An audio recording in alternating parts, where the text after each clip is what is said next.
URT, who are we? This is the URT. We are the URT. Pick up the URT. Welcome back to the URT. Get in the URT. 3 points on the board. Get in. Manchester United have won a game, people. Manchester United have won a game. Manchester United have won a game, and Lemons is being good today. Hope he doesn't get dropped against Liverpool. Big up to Carla. Big up Susie. Big up to the big up the people in here. Big up King Sol. We were there. If you know. Big up to all those people, man, that are smashing likes, I hope, to the channel. Smashing likes, subscribing to the channel, smashing the likes. Big up to every one of you. Manchester United won a game. And Manchester United won a game, and they dominated the first half. It was the first half. We got 45 minutes out of Manchester United total domination in the first half. Cesco, brilliant, best in Manchester, best game in a Manchester United shape by an absolute mile. You already seen my match reaction. People, if you've not already seen my match reaction, please, I beg you, especially to the mods. Mods, can you please start sharing my match reaction? I appreciate you. I need all the help to fight the shadow ban. So if you could do that, that'd be great. It's usually 10 minutes. So yeah, share it amongst the people. Love and light, people. We give it to you real and raw out of the stadium. And I'm always happy when Manchester United win. I'm always happy. My friends have said to me, I'm coming down with a cold. I don't know if you can hear it in my voice, but my friends are always saying to me, what go on, man? What's happening to you? What's happening to you? Today you seem a bit giddy. And I'm like, yo, United won, man. Manchester United don't win. They don't win all the time. But Manchester United won. So we're happy about that. Big up to Carla and Big Susie. Yeah, we'll share it. Yeah. Big up. Real and raw. There you go. Real, red and raw. Big up. Bless. Yeah, my voice, but it is what it is. You know what? It was a rainy, wet day in Manchester, I'm telling you. Wet day in Manchester. Let's keep cool. Big up. Yeah, man. Big up Nathan as well. Big up King Sol. Cesco again. Ole, ole, ole. Cesco again. Ole, ole. Yes, you know this, Carla. Big up to you. Liverpool bottle jobs. Let's have a laugh at the Scousers. Let's have a laugh at the Scousers. 3 games. Guys, you know what? We knew that gimmick of scamming the last-minute winners. They're now conceding last-minute winners. First, they were scamming the last-minute winners. Now they're conceding last-minute winners. So big up to the URT, man. Smash a like for the URT. Yo, people, my neighbor's knocking. One momente.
back, people. We're back.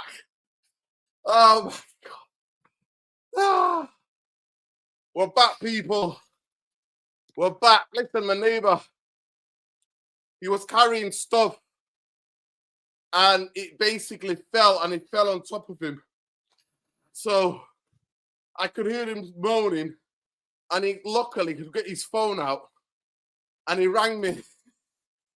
Ah. Comedy, mate. What's going on here, people? What's going on? But he's all right. Thank God he's all right. Smash the likes, people. How long have we were gone, man? It's crazy. Crazy. But he's all right. People, please smash the like. Subscribe to the channel if you don't already subscribe. We're saving lives out here, people. We're saving lives. We're saving lives. My literally neighbor across the road. Knock, knock. Who's there? I'll get the likes up, retweet the video. Oh my God. Bless the good neighbors. Yo, listen, I'm always there for the neighbors, people. I'm always there for the neighbors. I just had to sprint, lift the stuff off of him, get him out of there. Oh, God. Crazy. Crazy, man. Augustino's here. Yo, big up. How you doing, King? Yeah, good. What's up? Yo, bro, I had to leave the stream, bro, for about a minute and a bit because my neighbor was carrying these boxes. He's getting rid of stuff in his gaff, and he basically was carrying a couple of things, and they fell because it's so windy. It fell on top of him. Luckily, he had his phone in his hand, so he rang me, and then I could hear him, help, help. So I had to just run out and help him, bro. Leave the stream. It's pretty tragic that he had his phone in his hand in the first place, and that was the only help he could get. But it's a good thing you were around. Yeah, man. Big up people. And let me just take this coat off, people. Damn. Yes, Luwani. Big up to Luwani. Big up to you guys, man. Talk to me. Listen, Manchester United have won a game. Big up, brothers. Manchester United have won a game, man. They've won a game. I'll go to you first, Augustino. Manchester United have won a game, yes. I was there to see it. Lamens, oh my God, composed. Did a fantastic, just kept it cool and calm and composed. So to see a goalkeeper that can claim a cross, a goalkeeper that can make a decent save, a goalkeeper that's not parrying everything out, a goalkeeper's not shaky, was good to see. First half, it's the first time in an Amorim's era where Manchester United dominated the first half. We dominated the first half. It wasn't just half an hour here. It wasn't just, 15, 20 minutes here. We dominated. In the second half, we just sat back and tried to play them on the counter, which didn't work. But yeah, talk to me, Agostino. What did you think? United won a football game. I loved it, man. I loved every minute of it. I enjoyed every second of it. Mostly because I felt like I'm not one of these people that tries to rate certain performances based on their opponents, because they've been so rubbish so lately. I don't really do this whole because we're facing a promoted side, it doesn't count as much. We won. We're playing terribly these last few months, maybe last few years, let's say, and I'm gonna take that victory. I'm gonna fucking take it. The thing I like the most as well was just overall, I felt like everybody's performance level and concentration level was above average, which is what we don't usually get. We don't usually get people's concentration and performance levels above average. There were a few people who were trying their best to make us lose, Dalot being one of them. But I think across the board, everybody was on a certain level, and that's all we need. If we have our players playing, in my personal opinion, at like a 6 out of 10 level across the board, then I think we can be okay. Then obviously our individual brilliance comes in. We have moments, quality, patterns of play. They can come in. But when you start having like the majority of your players playing below a 6, and then you have individual errors, then you have lack of trust, then you have missed chances. That's why we can happen where we are. So I did really like in the beginning that we were on the front foot. Although tactically, I think maybe their manager got it wrong and he quickly realized it. And I think after he realized it, the game kind of became a little bit more even, and we didn't really have that many more chances after that. But I think in general, we took advantage of that. We were on the front foot. I really did like the attack coming down from the right-hand side with Ahmad and Firmin Mbeumo on that side. I liked what Mason Mount was doing on the ball. I'm not the biggest fan of Mason Mount, but I thought today we saw a lot of his quality. He was pressing really well on the ball. He showed some real good touches too. And that goal, man, that goal. I don't think the pass was even meant for him personally. I think Aubameyang was going for the back post where like Cesco was, I think, or somebody, and the way he just plucked that out of the air. And for somebody that doesn't have any confidence, to do what he done there was really surprising. And you could also see how that confidence affected him, because later on in the game, he was controlling the ball with these studs. That's when you know when the player's really feeling confident. He started receiving the ball with these studs, rolling the ball, passing it, like instantly. A goal changes his complete kind of aura, and he's kind of the way he was kind of moving around the pitch. So that was great to see. I like the midfield double pivot. I don't think Bruno was amazing, but for once he didn't go walkies. I felt like he stayed fairly close to Casemiro. I think we saw that unity between them, partnership. Now, don't get me wrong, maybe because it helped because, Sunderland weren't really stretching us all over the pitch. So maybe that's why Bruno didn't go wandering. But still, whatever improvement I can take from Bruno, because I'm not the biggest fan of him, I'm going to take it. So I'm happy they did that. Before the game started, I wasn't too happy to see Shaw playing. I don't think he deserved to start. I think if Maguire gets dropped, he should be dropped too. He was just as bad as Maguire these last few games. But to be fair to Shaw, he didn't make that many mistakes really for the most part. There was a bit towards the second half where he kind of got skipped past a bit too easily. I think we're seeing quite often, I've noticed anyway, whenever he pushes up and stands square and somebody faces him and goes left or right, he doesn't really have an answer. Not too sure if it's injuries or just, getting older, but he doesn't seem to be able to like respond to wherever that dribble happens. Everyone just gets past him. So that's a bit concerning. But overall, I think he worked well with Dalot. I thought Euro played well on the right-hand side as well. Dalot as well, like I've mentioned before, I'm not really the biggest fan of Dalot. I kind of coin him as like the Dutch Phil Jones with how like crazy he is, sliding all over the place. But one thing I do like about Dalot is that he enjoys defending. He really does enjoy defending. And I thought he'd done fairly well as well when the opportunity came about that. You're not going to get anything crazy. You're not going to get great build-up play from him. He's not going to be silky on the ball, but he's going to defend. He's going to defend like his life depends on it. So I'm going to give him credit for that. And then I'm going to have a special mention for Cesco. Special mention for Cesco. Again, not many patterns of play getting the ball to him, but one thing I have to give him credit for is that when the ball gets on him, it sticks. It fucking sticks. He plays like a proper striker. He brings it down. He brings players in. He occupies defenders. He's always a threat in the box as well. And obviously, striker's instincts, when the ball comes in, he's on the move. He's anticipating something happening. It drops in the right place. He flicks it in. Now, don't get me wrong. I think Højlund scores a goal like that. I'm not going to lie. I don't think it's an out. Like, I'm still waiting for him to score a Cesco type goal. I think Cesco would have. I think Højlund would have scored the goal he scored against Brentford the other day. But I'm liking what I'm seeing in terms of his centre forward play. Although we're not really using him well, we're not really using. I still want to see us use him a bit more. Give him the ball in the centre. Maybe give him the ball when he drops a bit deep, so he can spin and then flipping, shoot on sight. That would be a lot more better to see. But overall, very good performance. I like towards the end too. You can see the players really trying hard to make sure we had a clean sheet. I could feel the sense that they didn't want to concede a goal. And then to end it as my summary. The goalkeeper, man. The fucking goalkeeper. Laments. The goalkeeper. The goalkeeper. The goalkeeper. The goalkeeper. The goalkeeper. The goalkeeper. Wow. Wow, bro. I was noticing that he was being able to pass the ball out left foot, right foot, receiving it under pressure. Because I noticed straight away the players weren't scared to give him the ball. So clearly in training, they know this guy's good with the ball at his feet. They were giving the ball in places where I don't think they would have gave the ball to other keepers. Maybe Onana being the only exception. But in terms of just a general aura around, just really calm, receiving the ball well. That jump that he did when he caught the ball and the whole of Old Trafford erupted in fucking applause was fucking sensational. You saw like the whole stadium was like waiting for this moment of like hoping he was good. And he came up, jumped, and grabbed the ball really, really well.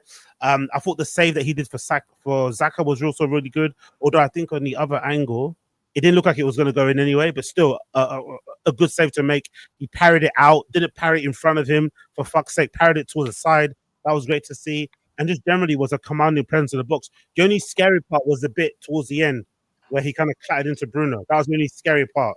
But I think he was a bit indecisive in terms of coming out. He should have came out a bit sooner, and if he would have probably got that ball, but he hesitated slightly, then of course that collision happened. And we were quite lucky because I don't know why the referee gave that as a dive in the yellow card to the Sunderland player. If anything, I thought that was a foul. Like he definitely got clipped. He cut through the middle.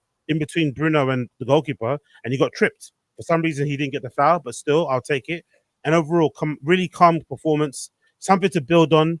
Not going to get super giddy over his performance now, but I'm just happy that we have, so far, we have a clear better keeper than the other two from this one performance only. It's not anything crazy. He has affected a dozen shots, big pressure moments, I know. It's not an away day. But so far, you can tell just with a little bit of, the little elements I've seen so far that he's definitely a better keeper than the other two. So hopefully going forward, we'll see more of him. And you could definitely see the defenders, I think, responded a bit to that as well. They were a little bit more comfortable. They weren't dropping deep as much.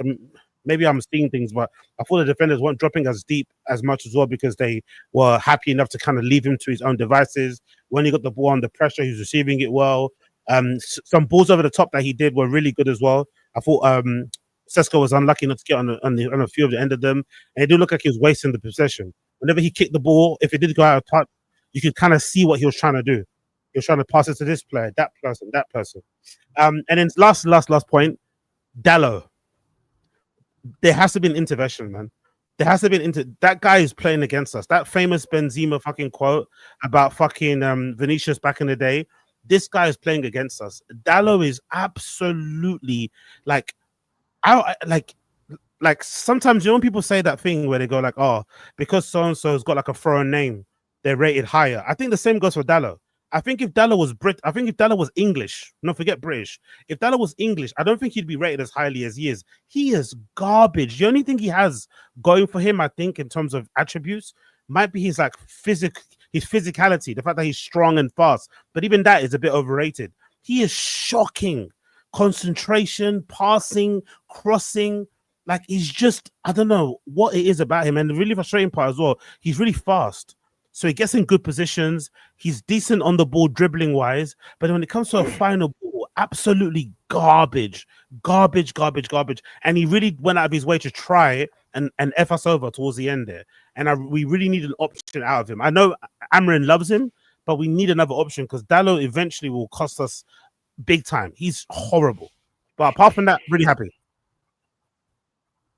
Yeah, big up everybody, man. Big up to Trebs, big up to Bombay, big up to Luwani. How did you see the game? How did you see that game? And then we'll go to Trebs and then Bombay hopefully will come back. Enjoy the win. Sit down and enjoy a win, yeah? Enjoy the win. Talk to me. Big up Agustino, Treb, Bombay. Big up everybody. Tapia, I mean, big up. Big up. Was it that hard? Like, was it that hard to for Amorim to start a goalkeeper that's competent? I mean, like, seriously. You see our goalkeeper dive one time and you recognize that, for once we can take a breather because his mechanics are on point. So it was not that hard. It makes me that we're trying to embed him in his young and all that bullshit. The best way he can learn is perform under pressure, and this seems to be a starting point for him. Clean sheet, and the kid is ready to go. Okay, as a manager, it's your job to inspire confidence of goalkeeper. Let him know that he's number one, and let's take it from there. Bande is not good. Now he can sit on the bench and watch. How about that? Luwani, the connection is really bad. Luwani, the connection is quite bad. Do not go out and come back, brother. The connection is quite bad. Yeah, sure. Actually, we can hear you better now. I'll go. Go on. No, go on. Carry on. Maybe we can hear you better. Yeah, it was not that hard. Amorim. That's what I have to say. It was not that hard to start that goalkeeper. So obviously now we can put that discussion to bed. The kid needs to start, and he needs to build his confidence. He need to play under pressure. That's the only way for him to certify that spot as number one. Now, when it comes to the game itself, again, Amorim is not that hard. Okay, all we asking you as a coach is make us a functional team.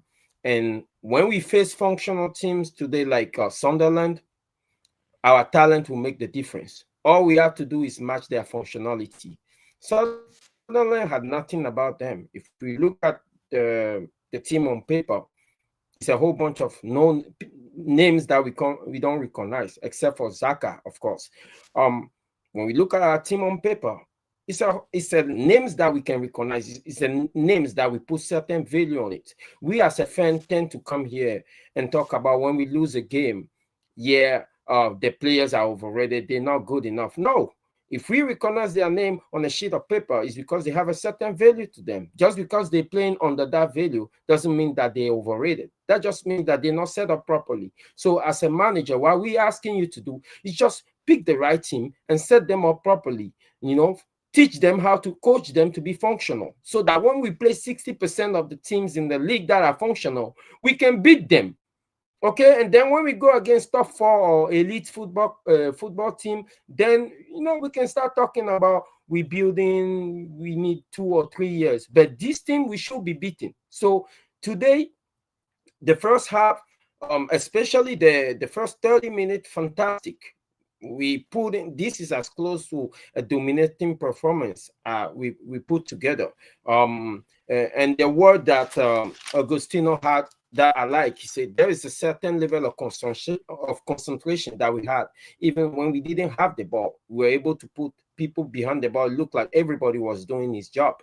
Now, what I have for Amorim is that, you see, the issue with this coach, don't tweak it too much. Certain tandem, certain partnership don't have to be touched. You see that partnership, that backline, leave it alone. Don't touch it. That's fine. Euro, delete. Luke Shaw, it's okay. There's a synergy, there's a chemistry that's building there. Just leave it alone. Okay? Last time you tried to insert Maguire in there and things went awry. So please don't touch it. The other partnership with Mbomo and Ahmad building on the right hand side, Bendejo, don't touch it. Just leave it alone. Okay? Then everything else you can tweak. I don't know why Dalot is still starting. Of course, we can talk about favoritism, right? Because this is what this manager do.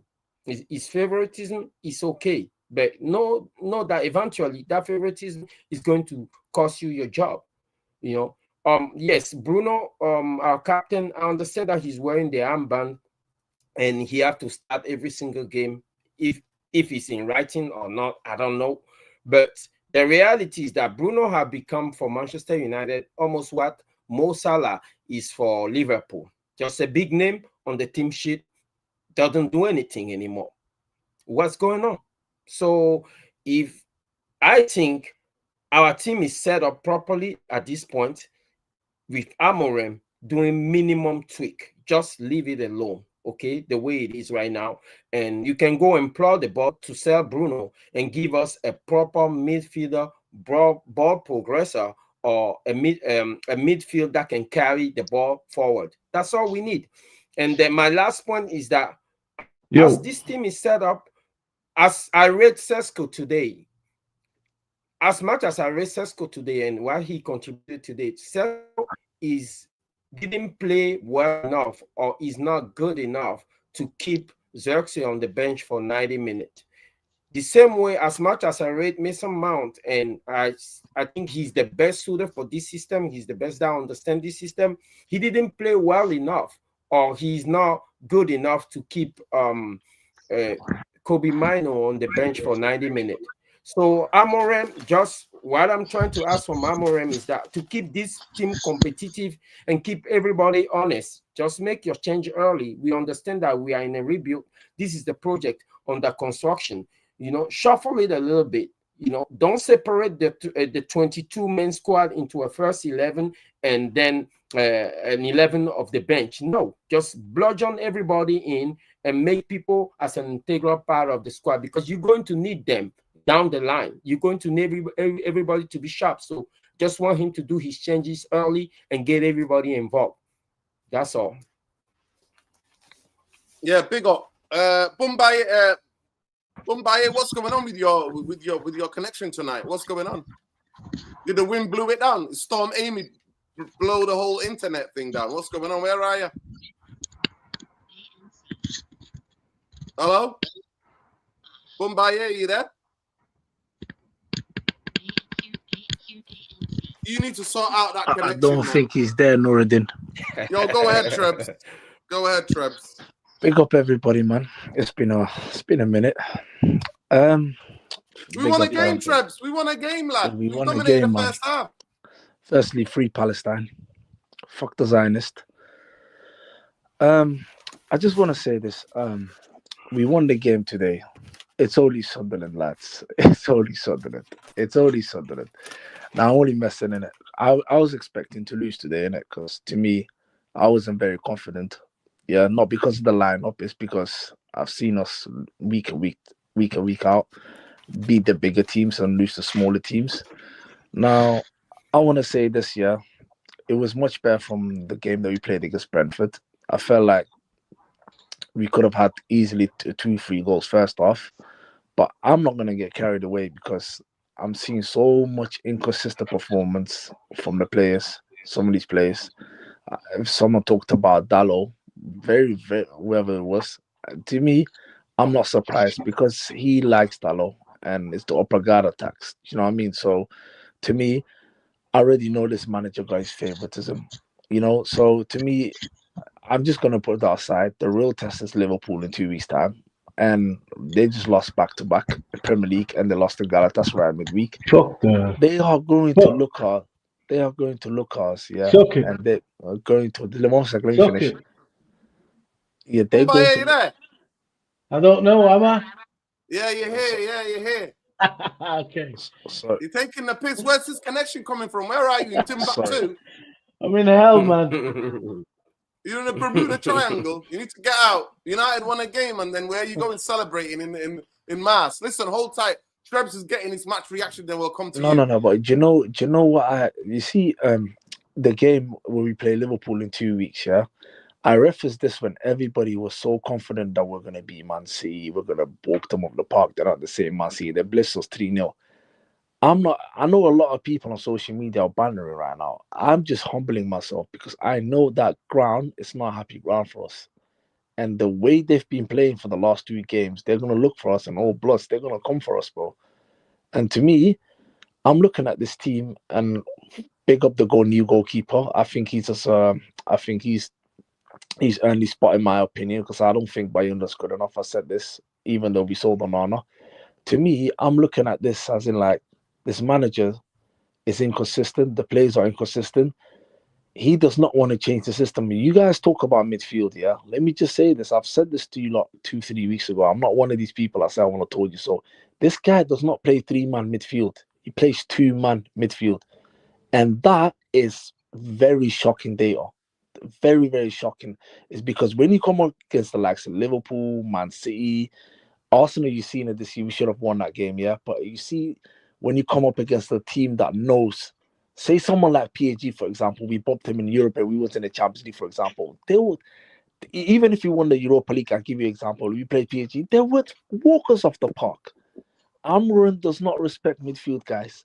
You lot need to get this out of your head about, but you should have got a midfielder. He plays too much. Bruno would be in the number 8. It would be Baleba if he played, and Kobe would probably be sold.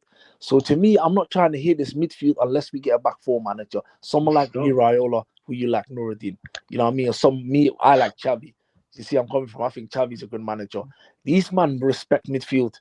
These managers, Spanish managers, they respect midfield, and that is why I want a Spanish manager at Manchester United because they respect midfield. So cut this bull BS about, oh, we need to get a midfielder. Yes, we do, but we need to get a fucking new manager. I'm sorry. This result papers the cracks. I'm just happy we got the 3 points and international break. We're not thinking about United losing. We could have been in the relegation zone if we were lost today and other teams won. So to me, we won the game. 2 weeks' time, that's the real test. Let's see what happens. Bombay, you can speak. Listen, Trebs, apologies. I've got a new Sorry, piece of bro. kit Sorry. here. It's a bit more advanced than what I'm used to. Forgive me. Can you guys hear me? Yes, I can. Yes. Yeah, I can hear you. Okay. Yeah, let me know when it's when you want to hear my take. Yo, Go I for it, gotta go for it. I gotta go I'm and done, see I'm my done. neighbors. All right, Augustino, take over the show, bro. Take the show. Love. Go ahead, Bombay. Go ahead. Yeah, good evening. Good evening to the panel. Agostino, nice to meet you, man. I think this is the first time we're doing a show together. Good evening to everyone in the chat. Without getting into too much technical detail about the game, just looking at it from afar, there's lots of positives today. So I'm gonna celebrate the win, enjoy it, because I went into this game a little bit wary because they do the stuff well, like low block, break quick, aggressive, that we seem to struggle with. But clean sheet, goalkeeper looked good, felt good to me, much better than usual. Um, and today I think Amorim Amorim football kind of worked because the width was coming from the fullbacks, and then what I've been criticizing in the weeks gone by, the tens were narrower, which allowed us to have the overloads, and it gave us more men over in the box. If you look at the first goal and the second goal, we've got men there to pick. So that's what we need to see more of. So I thought, yeah, it was very good today from that point of view. I like the fact that even we were in and out of the game, we weren't beautiful for like the whole game, but second balls, aggression, stuff like that, Manchester United were there. We were competing constantly. Defense stood up well. We seemed to cave all the time, but they came at us for the last 20 minutes. They threw everything. They had nothing to lose, and we stood up. So all in all, man, I'm happy. Yes, we can say it's just Sunderland, but Sunderland, Burnley, it doesn't matter who it's been recently. We have been the architects of our own demise in games where we should finish it, we let them back into it, we throw it away. So today is good. I think my man of the match, I'm gonna go. Thought Mount had a really good game. Ahmad a little bit more like it, dangerous, cutting in, doing what he does. But I like Cesco's performance. The difference that I saw today, doesn't matter what kind of ball I play into him, he controls it, brings it under control, even with it back to goal, even if there's men on him, he brings others into play. So I thought it was really impressive for us. When I looked at Højlund, I think Højlund's a decent player, but every single ball played into Højlund's feet is a chore, never under control. And this is a very, very big plus for Man United. So today, I think it was a good day, man. Do you know what? Yeah. Do you know what, Bombay? Do you know what you see with me? I'm trying to be positive today a little bit because I can see the positives from today was Cesco, the goalkeeper. I think Ahmad done great. You know what I'm saying? Because obviously, condolences to his family, what's happened. But I think today he's put a shot. He's actually played well. I think he could have had a goal. And you know what I mean? And I feel like Cesco, as much as I didn't want him at United, yeah, it wasn't my choice. Yeah. I can see there's a player there. This is where I'm coming from. I just think he needs a good coach. That's just my opinion. I feel like he can, and I know people are saying Brian Mbeumo has been shocking. Yes, okay, cool, he has been, but I think he needs a good coach as well. Because so far he's not settled very well. And I know Manchester United is a big club in it in terms of, some of the time they say the batch is too heavy for them, and that to me, I don't believe in that. I think Mbeumo will be a good player under a new manager. That's just my opinion. But I just think, even though today we won, yeah, I think he's on a borrowed time in it. And to me, I've seen us in it. I'm not into this. We have to suffer film nonsense. I've heard this last year. The storm was coming. This season, he's got his players. We still have not won back-to-back league games. Yes, it will be very good if we win. If we have our first back-to-back win at Anfield, and you know what I mean. If that back-to-back win comes there, do you know what I mean? So, at this moment of time, I'm seeing far inconsistency from him, from the players, and what we do. It's all well and saying, I know everybody expected us, because bro, if you're a betting man in the bookies, Sunderland were probably favourites to fucking win. You know what I'm saying? But then they didn't win. But the thing is, yeah. But quickly go back to Cesco point. Just to quickly go back to a Cesco point. Yeah, go on. One of the things that I think that that's an issue at the moment still. I feel like we've seen some good moments from Mbeumo. In obviously, kind of sprinkled around. Mostly, it's been a bit average. We've seen some good bits from Cunha here and there, but so far, even with Højlund at his peak, maybe towards maybe Eriksen Hag's last season, but I still would like to see us play the ball into Cesco more. I feel like he's still, although the ball's sticking with him, and he's a far better centre forward than what Højlund was in terms of being a focal point. I still don't see him being played in. I want to see him being played through. Do you know what? The I goal want to he see. scored. I want to see 1-2s around the box. I want to see him do what he did at Red Bull when he was picking the ball up outside the area, spinning, and then having a shot on goal. I want to see a little bit more of that because now we don't really Did you not see see that that though? Did you not see that though? That thing. I think even though it was when he scored a goal, did you not see that? Do you want to see that more of that? What we just see? Yeah. I want to, because again, I'm only going by compilations. The compilations that I saw, he was coming in. He was coming in deep. He was receiving like that spin that he did when he gave the ball to Mbeumo. He was doing that, and then he'd get on the end of that ball. He like you could tell that they were trying to find him, or the runs through the lines. The runs like kind of similar to the goal that Højlund scored in the Champions League for Napoli the other day. We're not really playing it into him, playing it through to him. I want to see a little bit more of that because he's got a really good first touch and he does this really good thing where he's able to like control it into his path and then spin it, hit it. We don't really see that yet. At the moment, he's doing well for what is available, like feeding on scraps per se. But I want to see the team play him in, like, because was it the last game? Oh, we're not settled enough. We're not settled enough to be able to play through the midfield and then to play him in a comfortable situation. There were still people. Let's not get giddy. The first half was good. We dominated a half of football. We're winning the league. Tenure, right? 21's coming.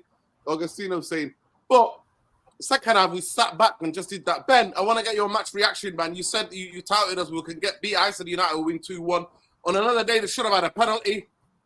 And Lemons made a fantastic save towards the end with his legs. But go ahead, Ben. What's wrong with everybody today? They're not here. You know what's going on, Ben? Can't hear you. It's lost for words, man. We won a game. Jordan, what I would say is, listen, people, smash a like on the video. Let's get to 200 likes ASAP, people. Jordan, before Ben comes back here, what I would say is, I'm not one of these people, and I know you're not either. I'm not giddy, bro. I've seen this team, bro, because I see people having just saying we're going to go to Anfield and actually break that record. I'm like, are you kidding me? Are you kidding me? Yeah. Listen, at the end of the day, that game will take care of itself. We'll talk about Liverpool in a minute. But somebody's saying, what penalty? Yeah, it was a pen. Yeah, it was a penalty. No, it was not in the box. Bruno and Lemon. Bruno brought down that kid and Traore, and he got a yellow card. If that went to VAR, that's a penalty. It's clear contact. It was a contact, but it was not. Was he in the box? Yeah, it was a penalty. It was a penalty. Go ahead, Ben. Give us your match reaction. Yes. Good evening, everyone. Good evening, Luani. Big up to Augustino again. To you, bro. Big up Bombay, Trebs, and to you, big up. Big up the chat, man. Yeah, man. I'm glad we got the dub. Today, obviously, Amorim needs it. I'm kind of disappointed today, though. I don't think, me personally, it was a good.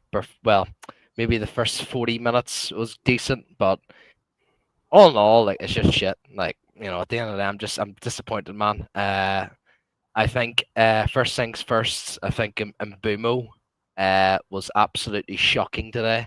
I think his decision making. I think his decision making was so fucking poor today. I was very disappointed, man. Like, he didn't play the simple pass. Like, there were 3 on goal, and he chose to pass to the Cunha instead of Ahmad. And there was other times where he kept losing the ball. But I'm not only just pinpointing on Mbeumo. There's others. I think Bruno Fernandes, once again, worst captain I've ever seen in Man United history. He literally loses his man, and Le Mans comes out and claims, which I would have done if I was a keeper. I don't think Le Mans is at fault. It was Bruno's man at the end of the day, and he got beat. So we actually got gifted big time, man, because if Le Mans got sent off there, it would have been a different game, and we would have been really, really nervous like towards the end of the game. So at the end of the day, you know, I seen when I seen Le Mans claim for the ball, and I was shit myself because I thought it was going to be a penalty. And what did Bruno Fernandes do? You know, just went over there and just roared at Le Mans, and I'm just like, that's a captain of my club there, like, you know, roaring at a 23-year-old keeper who's literally only just came in through the club, and he's roaring at him like that. Like, what sort of attitude is that, man? Like, you know, that's just not captain material, man. Like, you know, it was on you. You left your man. You didn't see him. Your defensive attributes are literally the worst I've ever seen in any player in modern day football. And yeah, man, like, you know, that's another player obviously I was disappointed with Bruno. Diogo Dalot, same again, man. Sloppy passes, horrible crossing, awful defending. He was getting it, and he was interfering a lot with McDonald's and Luke Shaw. Like, honestly, man, we were kind of lucky at times because, you know, Sunderland were very poor today, but, you know, it just goes to show, man, like, you know, Amorim said it in his press conference there today that, you know, these players are fed up of getting rid of coaches. So, like, it's just proven, like, in the past that these players just don't give a shit at times, like, about these managers. Well, but when you say these players, who are they? I think Bruno's one of them. Dalot, Maguire, Dalot, Shaw. Dalot, Maguire, Shaw. Who else? There's, well, Casemiro, because he got bought on under the Glazers. I think there really isn't many of the bomb squad left. Like, that's who I see as the bomb squad. Another person, Lenny Euro. I thought Lenny Euro was dreadful today. And I don't necessarily blame Lenny Euro. I think Lenny Euro's playing in the wrong position. I think Lenny Euro looks very, very shaky in the right centre back role. I think Lenny Euro playing the left centre back, that's when we see the best of Lenny Euro. Reason being, like, you know, there's a few times where he was like on the ball and he was just so like he was just so nerve-wracking, like in the press. Whereas, like, if he was playing the left centre back role, I've never seen Lenny Euro get like, you're nervous on the ball. Like, it was always calm and collective, like, on the ball. So I thought Lenny Euro was kind of shaky today. Ahmad, yeah, I thought Ahmad played okay today. One of the things I would probably criticize Ahmad today is he's just too selfish at times, man. Like, I just say to Ahmad, like, what the fuck are you doing, bro? You know, you got a 6'5" striker there. Play a few crosses in, mate. Like, you know, we've seen like what Benjamin Cesco can do in the air and his aerial duels. We've seen that with Chelsea. Like, you know, obviously when Chelsea went down to 10 man. So I thought Ahmad was okay today. I wouldn't say he was amazing. I just thought he was a wee bit selfish today. Cunha, I mean, I've got to get on to Cunha, man. Like, I know how it feels, Cunha, like, because I know you haven't scored a goal yet, but come on, bro. Like, play for the team. Don't play for yourself. I know you want that first goal, man, but you got to play for the team. You're too selfish, man. Far, far too selfish. And see, with Casemiro, like, we just seen that second half, and even some of the parts of the first half, we couldn't string 5-yard passes together. Like, I was absolutely shocked. I was like, bro, Sunday league teams can do better than this shit, man. Like, just keep it calm and collective. Like, slow the pace down, control the tempo. You know, there were so many sloppy passes, man. But all in all, like, I'm glad we got the result. Benjamin Cesco was outstanding today. He's my man of the match. And Le Mans, honestly, man, what can I say? Here's a keeper that can command his own box. And what have we been crying out for so many years? Do you know what pissed me off, Ben? Ben, you know what pissed me off? 2 weeks' time at Anfield, he fucking puts Bayanda. You see, this is why I'm negative and never ever can get positive, even though I have this victory, yeah? It's because this manager overcomplicates stuff. I know for fact, yeah, he's going to literally... There's an I would say between 80 to 90. You know what, Trebs? You don't know what's going to happen here. That's a bit unfair. I don't think he's going to. Lemons is there to keep. Go ahead, finish. Yeah. I think everyone's like complaining about why Amorim's not starting Le Mans and stuff. Like, I think he should have started against Brentford, 100%. But see, the other games, like, you know, where he's been substitute, I don't think it was wise enough to start him against Chelsea. Absolutely not. Now, he's got a clean sheet tonight, which is good. Like, it'll help his confidence. He's got to start the Anfield game. He has to start, man. And look, if he has a dreadful game at Anfield, if we get beat 6 or 5-0 or whatever, I'm not going to get put too much pressure on the kid. He's only 23 years of age. People, like, we can't be putting too much pressure on the kid. Like, he is only young. He's only 23. Like, that is ridiculously young for a keeper. But Le Mans, unbelievable. It's a breath of fresh air. I've actually seen a keeper come out of his box and claim a catch. Onana couldn't catch anything, man, or Obayende.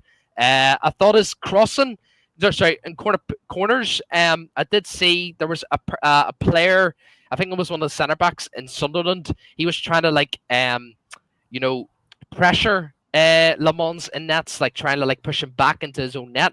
Le Mans actually shoved him out of the way and actually tried claiming the ball, and obviously it was a shit cross at the end. But I'm just really happy with Le Mans, man. Like, it's a good wee debut. Look, I'm not gonna get too gassed with Le Mans. Like, I think we have to take into consideration he is 23. Let's build him up with a wee bit of praise here and there, but let's not. Obviously, I heard a wee bit of United chants today about Schmeichel. Like, he's like Peter Schmeichel. Let's not get carried away, people. Like, let's give him the benefit. Let's not get too giddy. Let's not get too giddy. Let's not get too giddy. He did the basics. Just wanna let me just Ben. No, it's not finished yet. It's not finished yet. Yeah, it's just final part. I was, but all in all, like, I'm glad we got the result. Amorim needed it. Hopefully, this could be a start. I hope, for Frig's sake. I'm going to be negative from now on for all Man United results. People were saying to me there on Twitter, saying I think you need to be negative a lot more with the United results, and hopefully we'll get a few positive results. But with the United crowd, big up to the United crowd. But once again, man, like, I'm not hearing any Glazer. We want Glazers out. We want Glazers out. I'm not hearing any us like chants or any of that shit. So no, we did hear some anti-Glazer chants today. But did we? Yeah. Right, I didn't hear it, man. But yeah, big up everyone. Big up the panel. Free Palestine. They'll be here till 2028. Don't worry. That's when they'll leave. I wanted to go back on what Ben says. Ben, I kind of disagree with you when you said today we couldn't string 5 passes together. If anything, today is the day. I thought like maybe the approach from Amorim was different. Now I'm pretty sure that's probably under instructions, because today I thought we didn't go a lot of long ball. We didn't do a lot of switch of plays. When I refer to Sunderland team as one of the functional team in the Premier League, is one of those teams they don't have quality in there, but they can come in. They can play football. They can string a couple of passes together. But the issue I have is that when we face teams like that, and when they string their passes, they build up the play and they end up in the final third, and the outcome doesn't result in a goal. The ball come back to us. Instead of doing the same, trying to string some passes together, we try to go long and we give them the ball right back, and that build pressure, and that end up costing us the game, and when we are home, it makes us nervous. But today, I think that under instruction of Amorim, because I think he's him, we kept the ball. We kept the ball pretty well, especially in the first half. We kept the ball.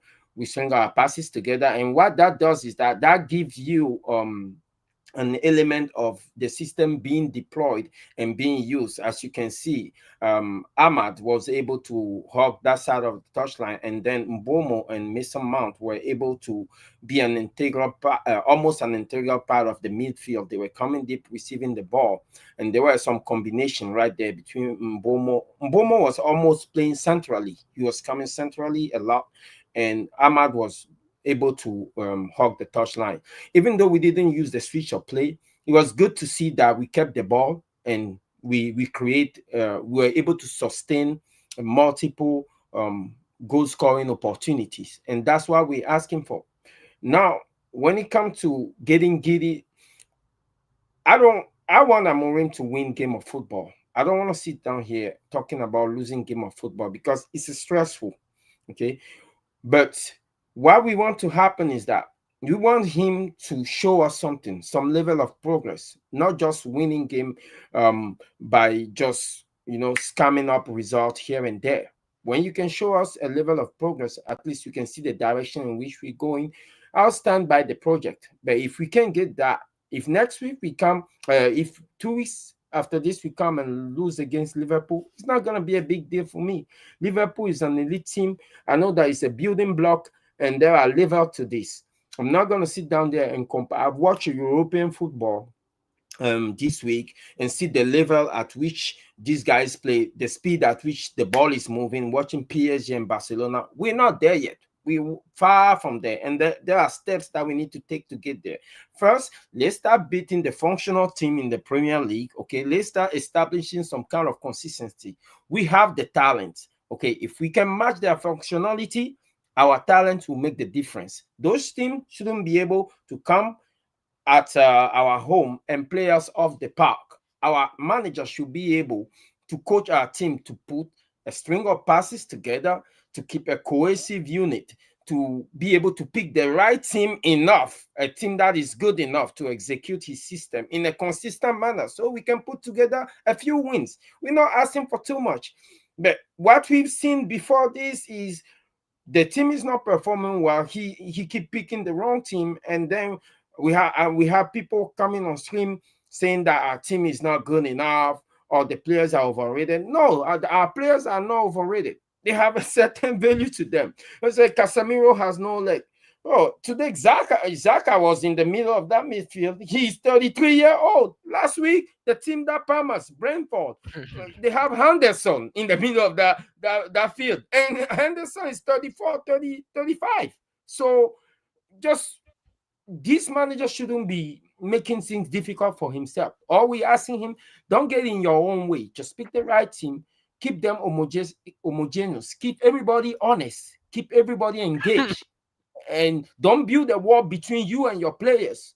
That's all. You know?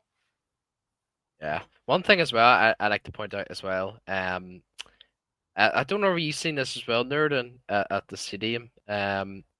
When Le Mans had the ball and Lenny Euro and I think it was Shaw, they were demanding the ball, like for Le Mans to pass to them. But I see a captain wave to Le Mans saying, kick the ball up, go long. And this is what I'm seeing a lot now. Like it sounds like a repetitive pattern. When Ten Hag was our coach, rarely I seen Onana or even David De Gea like go long at times. It was usually we play out from the back and go into the next phase, obviously with the 3-1-6, that bullshit we seen. But see now, man, every ball, no matter what it is, because Le Mans actually wants to play it for the back. You can see his body language. He actually wants to play out. Every time when he wants to try and play out, there's a certain someone in the midfield that keeps waving at him, saying, "I want the ball up in the air for Cesco." And whether or not it's good to go long at times, like sometimes you could be under pressure, but you're just giving the ball back to the opponent and letting them have control of the game. Like I just don't understand, and I can see Amorim putting his hands up on his head. So maybe it's not just Amorim saying to go long, maybe it's not just Amorim saying don't go long. It's Bruno Fernandes. Bruno Fernandes is the captain. He commands what goes on the pitch. No, but it's true though, Noani. But it's true, but it's a repetitive pattern. If it's true, that's worse than I thought. What, Bruno Fernandes is the coach on the pitch, right? He's the one who tells us to go long. If I was the coach and I don't subscribe to that, that's not my approach. I'll take him off. No, but he can't. He can't be taken off though. This thing can happen. He can't be taken off though.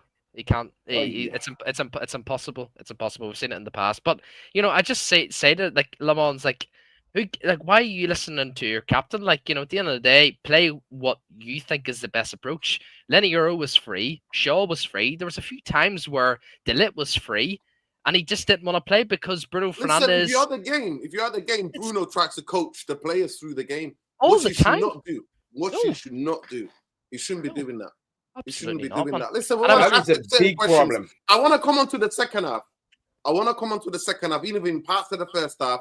The hole in the midfield is like a big donut in the midfield, and they were coming and playing through us. They didn't have the much quality to get at Manchester United's back five or to test the keeper as many times as they would like. But the gaps in midfield, playing it around the corner, Bruno, Casemiro, nowhere to be seen, was there for everybody to see. And in the second half, we just gave them the ball, which I think was really bad. Yep. This is when I come back Bombay, to Amorim. did you see that? Let me go to Bombay because he was the most positive. Make notes, Nuani. Bombay, did you see that? Did you see second half? Did you see that? We were getting run through in the midfield. The gaps are there. And in my head, I kept thinking when I'm at the game, I'm thinking, if this was a better team, we're in trouble here. We're in serious trouble here.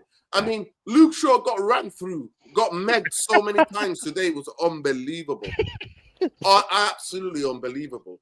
But people, the channel is shadow banned because we choose to stand up for humanity. If you're on the side of humanity, like the fucking video. We're not asking you to be a member. We're not asking you to be super chats. I read every people's comment. No other fucking channel on YouTube does this much interaction with the audience. So the least you can fucking do is like the video, people. Go ahead, Bombay. Bombay, just very quickly, I thought Mount was good today, so I'll give credit to your boy. I thought he was very good today, defensively. Very good. Well, let's talk about it. Let's talk about it. He scored a goal and disappeared for that half, didn't he? He scored a goal. Wonderful goal, by the way, and then disappeared. A lovely goal. Yeah, I mean, it's a process, you see. Luani's right. We won this game. This was a difficult test because they have, I thought, qualities that we don't deal with very well. If they didn't turn up like they should turn up, that's their problem. Our job is to win the game. 100%. That's not our problem because, you know what, you can say what you want, but we've not exactly been the Manchester United that we're accustomed to being, and people are taking our scalp and celebrating it. So if they don't turn up, that's not our problem. We didn't play well for parts of that game, and we did play well for other parts of the game. But what I liked about today is it was a bitty game, but we were there. We were winning second balls. We were compact. We pressed. We competed. And those types of games get away from us usually. You know, we're not there. You pray it's not going to change. This criticism of Bruno, this regular thing, yeah, he can't do anything right for a lot of people, but he's not a six. Him and Casemiro together, Nuruddin, you're right. It's not his position. He doesn't have the type of qualities that Baleba has, which is why we're desperate to sign a player like that. If you watch Ruben Amorim's very, very first interview with Gary Neville, I watched it today. It just come on, you know, like YouTube just keeps playing shit. And I just kept it on. And he said two things. He said the first thing is the culture is something that I've got to rebuild here at Man United because it's not there, the mentality. And I've been an advocate saying that for a long, long time. It's difficult, man, when the standards are not set. And what's even more difficult, let's go right back, Nuruddin, to what you're famous for, which is the structure. Ruben Amorim was asked about players that went to America. He said, look, I'm not going to blame the players. They're grown men. They need to make better decisions. But from the Glazers to Ineos to Wilcox to Ashworth to me, we have to sing from the same hymn sheet so the players have absolutely nowhere to run. It's like I asked my mum, she said no, but my dad's going to say, yeah, no, you need to both say no. That's the standards. That's how you start to set the expectations. So this is a huge part of any manager that comes into the club to rebuild that because it's been 12-year gap since Manchester. There's no more players. They're all ghosts now. It's all finished. And Rooney spoke about this extensively when it was just him and Carrick. It's all gone. When you used to see normal players put the shirt on, you were like, wow, O'Shea performs, Fletcher performs, Fabio and his brother perform. We didn't always have the greatest players on there, but it was the mentality, the dressing room, it was all there. It's difficult when you're constantly changing managers, when you've got such a turnover of players to establish anything like that. There's no continuity because no manager's getting through a third season. That's the first thing. The second thing he spoke about was, look, I need a certain profile of player in every position, and he specifically zones in on the midfield area, which goes back to you guys saying he wasn't back for a midfielder. But I think he will get his midfielder eventually, and then we will maybe see a big difference. Bruno should not play there. He was one of our best players last year. Ahmad was one of our best players last year playing wide. Now he's playing as a right back. We're criticising him today a bit better. Bruno is suffering there. He's not made for it in a two-man midfield. And Casemiro also suffers with him. So this is normal. You're going to get those gaps. But what I'd say is, in spite of everything you say, which did happen, and it is right, we remained compact and we did our job. They had 2 shots on goal, and the keeper made one very good save. The one where, okay, it's hit low, we should maybe put it in the corner of the kid, but he saved it nonetheless. The other one is good, but maybe it's not going in. But that's about all they had. Do you know what I mean? So on the whole, for me, bro, without picking it apart too much, like the one I said, it's a process. To go to Liverpool now, I'm not expecting another, a result. We're definitely not favourites for that game. And they're now needing to end a mini crisis of 3 losses on the bounce, so they're going to come hard. So I'm not expecting to win that, but I would like us to show up and put something in where we can say, you know what, yeah, I've seen something today. No problem. If we get some point or anything like great. Because right now I'm looking for points, or like the one who says, I'm looking for some level of performance, some level of improvement. Because that to me is also continuity and consistency. If we're getting a little bit better. Today, what I like, bro, is, like I say, I usually watch the game and I'm asking myself, what's the point in 2 10s if they're the width? Now, Cesco's isolated. But today you see they were compact, the 10s, around the striker, and all the width was coming from where you expect it to, which is Ahmad and Dalot. The quality from Dalot is not there, but it gives you the major overloads that you need. So when you put a ball into the box, ordinarily, it's just restless and he's late and he's isolated against 2 or 3 defenders. But today you watch us, it's like 3 guys in the box, sometimes 4. You look at Mount's goal, you look at Cesco's goal, there's plenty of people there. So it was good in that sense. Yo, Mayor Baltimore, check your tweets. I've sent you the link if you want to jump on. Big up to Jarvis, Tactical Devils. Big up to everybody. Go ahead. Listen, I big up Tactical Devils Raid. Appreciate you. Love to that Tactical Devils Raid. Big up, love to the people. Go ahead. Lubani, watching it on television. Did any of you see any tweaks to the system today? Some people are saying the formation is difficult to see. No, just to say, I wasn't up in the stadium. I was at that level. I was literally level with the players, so I couldn't see from the top. But go ahead. I couldn't see the shape of the system from the top. I won't say that I saw a tweak to the system. If anything, what I noticed is a change of approach. We rely less on the long ball and switch of play, and we try to play a little bit through the middle because Cesco was dropping a lot deeper than usual. And then Mbomo and Mason Mount were also inverting, dropping a lot more. So coming to the second half, from the question you asked, first of all, I'll go back on what Bumaye say about Amorim and about the culture. See, as far as I'm concerned, the culture thing is just a buzzword. If you want to establish a culture, just start winning games. Okay. Amorim's job, his job is on that. Wins change the culture. Win change the culture. Amorim is under pressure. As far as I'm concerned, he's in self-preservation mode. When he comes to press conference, he'll say whatever he needs to say to save his job. Sometimes you just have to coach a win. That's all you have to do. And he needs to stop talking and just start coaching himself to get some win. When it comes to the second half, it goes back to what I'm saying about when you have a 22-man squad, you have to bludgeon everybody. You have to mix up everybody together in such a way that when you make your changes, the game does not deteriorate. It does not deteriorate, right? There are different scenarios within a game, within 90 minutes, where a coach have to earn his money. If you win in a game, you have to keep your hand on the pulse of your team and keep the foot on the neck of your opponent. If it's a nail biter, it's a 0-0, or whatever time, it's a 1-1, whatever score it is at certain stage of the game, it's in the dying minute. There are different scenarios that comes up.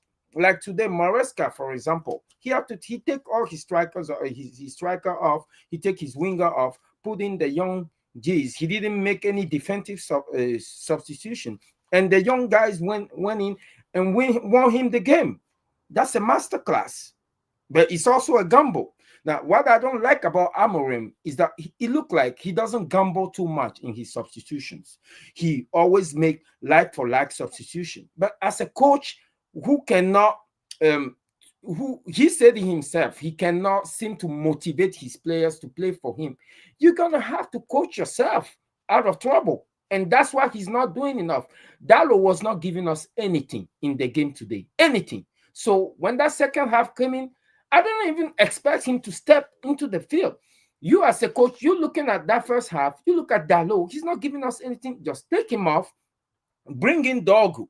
Maybe Diogo going up and down that flank can give us the same outlet that Ahmad and Bomo were giving us on that right side. But guess what? That change came in a bit too late. And you could see when Diogo came in, he got into a that time we were where, playing counter-attacking football. We were sat back anyway. We were not trying to play.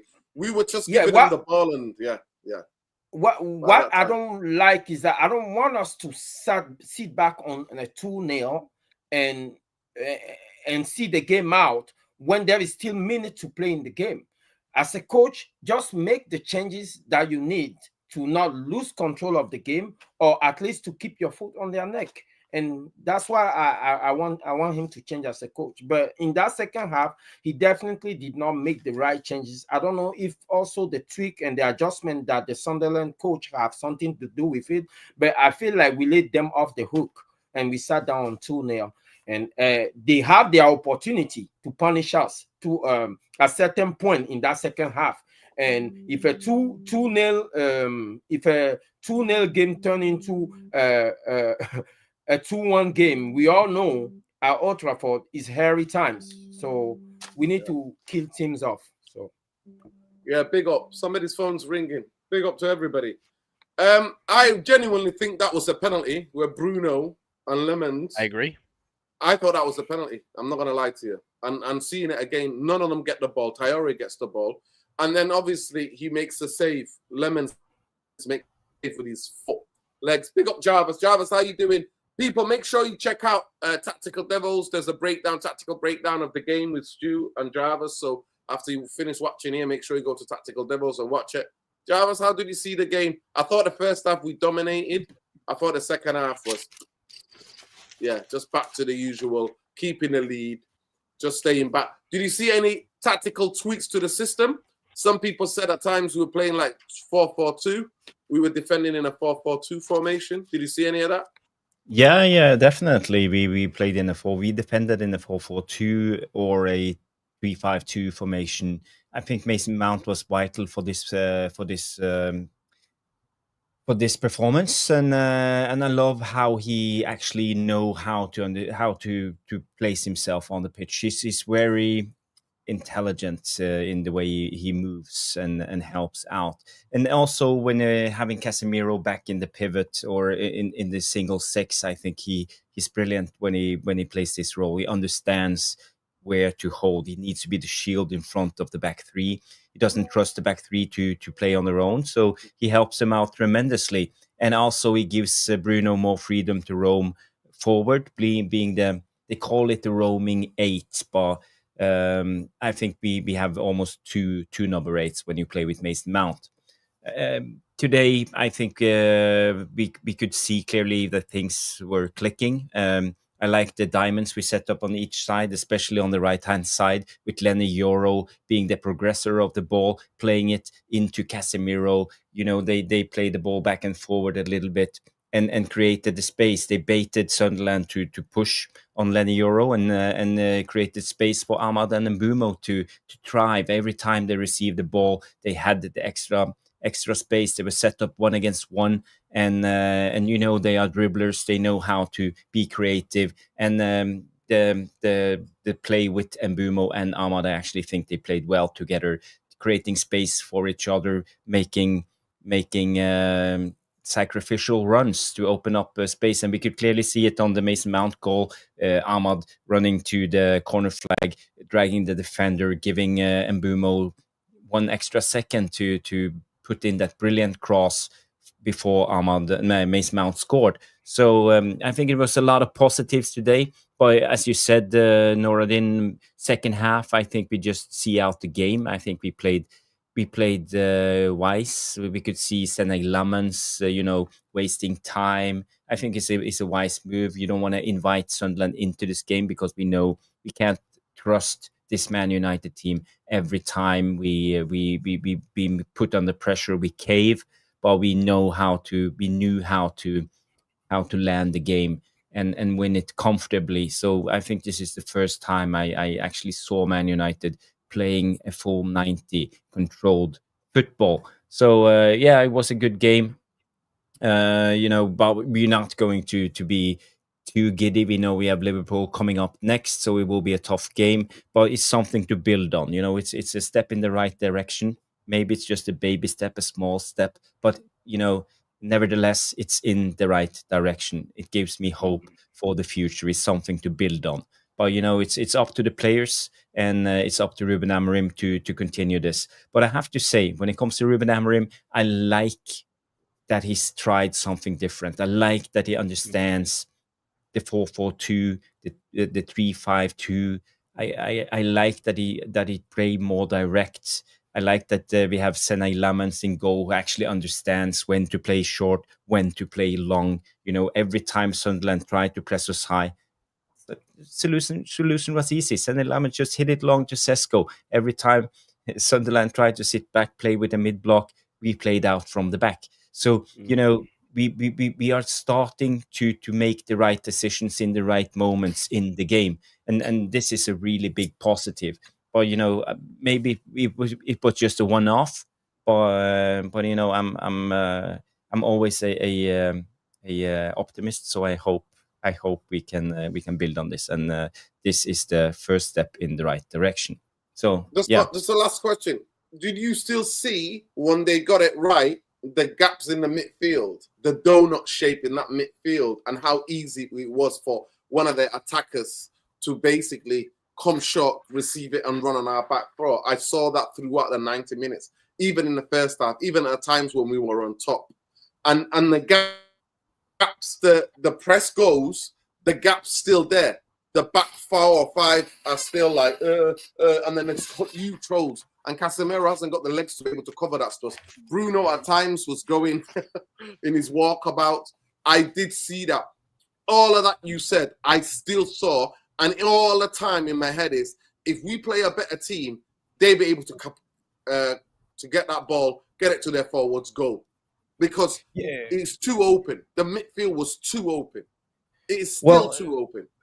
The counter argument to this is today we didn't play with a high press as we usually have been doing under Amorim for the first 33 games. We are playing too expansive, and the stretch in the team is getting too much. But now we actually played with a mid block, as I said, and I felt that the distances from Casemiro to Bruno, maybe Bruno wandered off, but we were still more compact. The distances weren't too big. Jarvis, I counted. So 2 things I counted today. 2 things, by the way. I was in the game. It was almost, I need to take my laptop and just keep pressing it so I can show people the data. My number one, the thing that I know is that every time, to me, it shows you how well coached the team is when you get possession of your throw-ins. So every time we threw the ball forward, we in the whole 95 minutes, we only got 1 throw-in. Won the possession, kept hold of the ball possession-wise. From our throw-ins, going forward in the opposition's box, only once. A couple of times we played it back and we won. Obviously, we won it back into a player that was in space. And the other big thing was I was focused. I was on the halfway line. Bombay can tell you where I sit. Halfway line seats. And I was focused on the center circle. And I was looking at how many times that Xhaka got the ball and one of the number 10 or the inverted wingers come and dropped and took the ball, and we managed to stop him. Luckily, we managed to stop him or make a tackle, or he made a wrong decision. But how many times? I counted 3 times in the first half. When we sat back in the second half, it was a bit more difficult. But I counted 5 times altogether. And in my head, I'm thinking 5 times you given in a game like this, 5 times. Of course, you could play against professionals.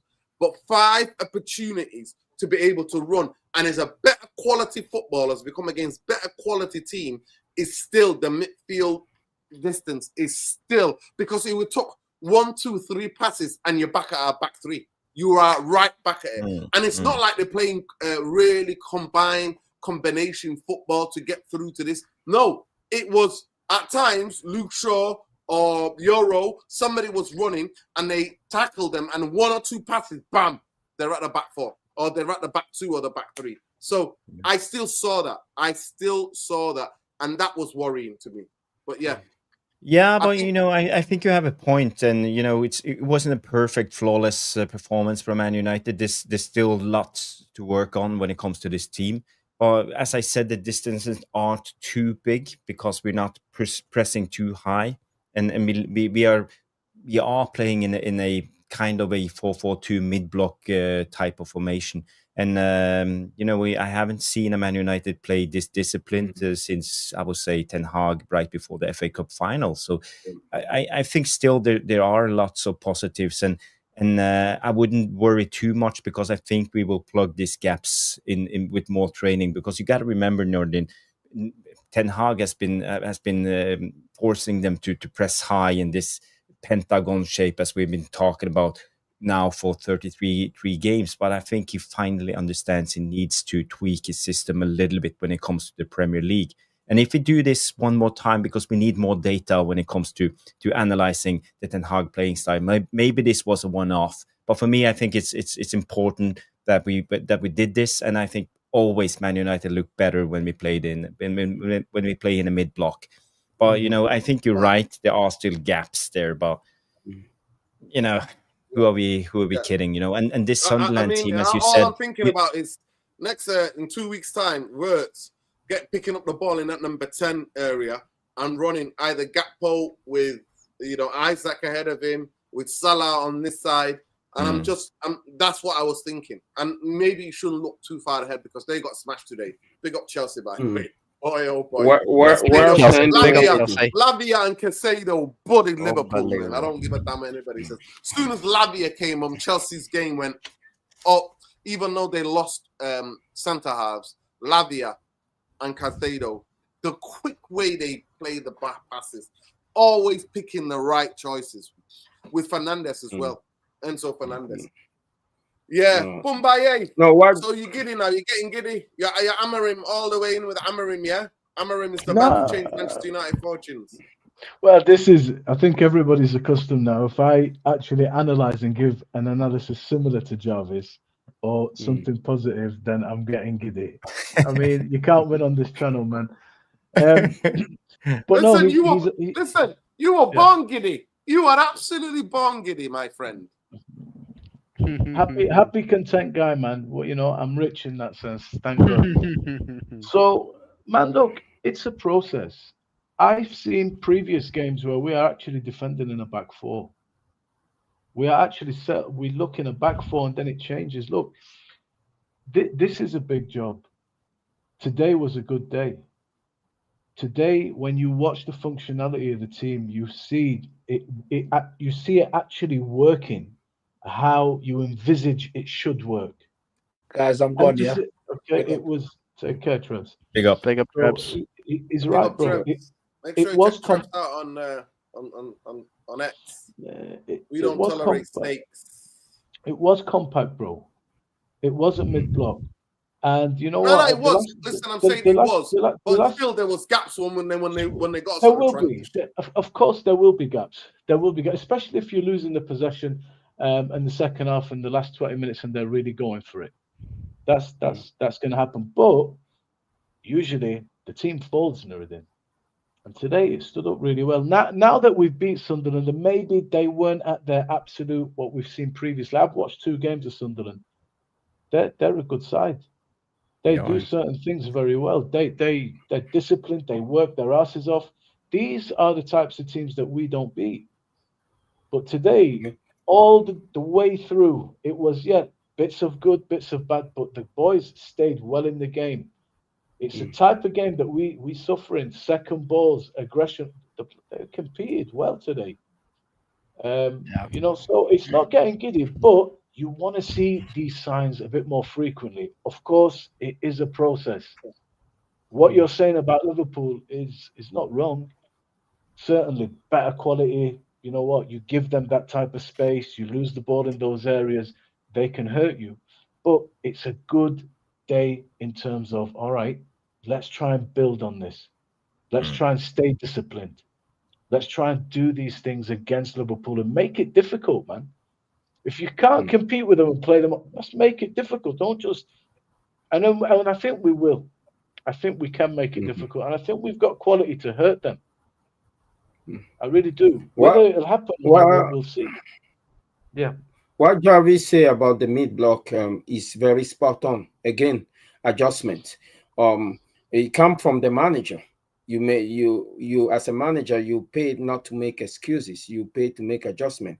When you recognize that sitting in the mid block is what's better for the team, then let them know they have to sit in the mid block, because the high press, let opponent play through the middle. It's coincidental. It's not the first time that I've seen us play in the mid block, because all the game that we won last year against the top opposition team, whether it's Arsenal, whether it's City, whether it's Liverpool, we sat in the mid block and we were able to pass the ball, keep the ball, and hit them, hurt them when it mattered. And that, to me, what bad for me is that he didn't stick to that principle, because obviously it's a principle that worked well for us. We didn't have to play top opposition for that to happen. Now the question I'm asking is, that mid block coincide with Bruno putting together a disciplined performance. That's why I'm a little perplexed. I don't know if our discipline is a result should go as Bruno goes. If Bruno is disciplined, then our team is compact. If he's not disciplined, then we're all over the place. So it's a question I'm still yet to answer, because I think our fate and our outcome, our structural integrity should not depend on a single player. And that's what Amorim needs to solve if it's a problem. Facts. So are you saying that Bruno is the problem, bro? That he needs to be? No, I'm not saying he's the. I'm not saying Bruno he's the problem. Bruno can't play. Bruno any can't position. play as a number 8.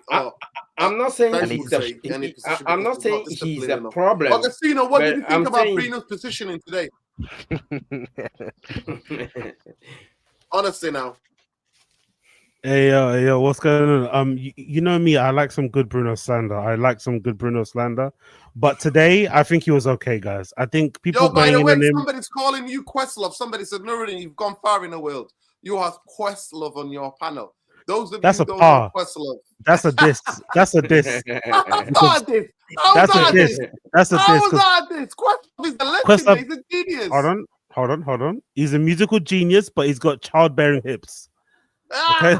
That's how full, man. That's how full. Augustino, maybe you've not seen your hips. No, it's all right. It's all right. Who's this Agostino guy? It's Questlove, man. I did have a little cheeky Greg, so he might be right. I got left the Gregs. Anyway, what was I going to say? Yeah, so I'm all for Bruno slander, but I think today he was good. I think people need to be able to judge people game by game. I'm also a certified Mount hater. I thought Mount was good. I'm a certified Luke Shaw hater. I thought Luke Shaw was good, especially considering Luke Shaw got absolutely rinsed today. You watch a different game. No.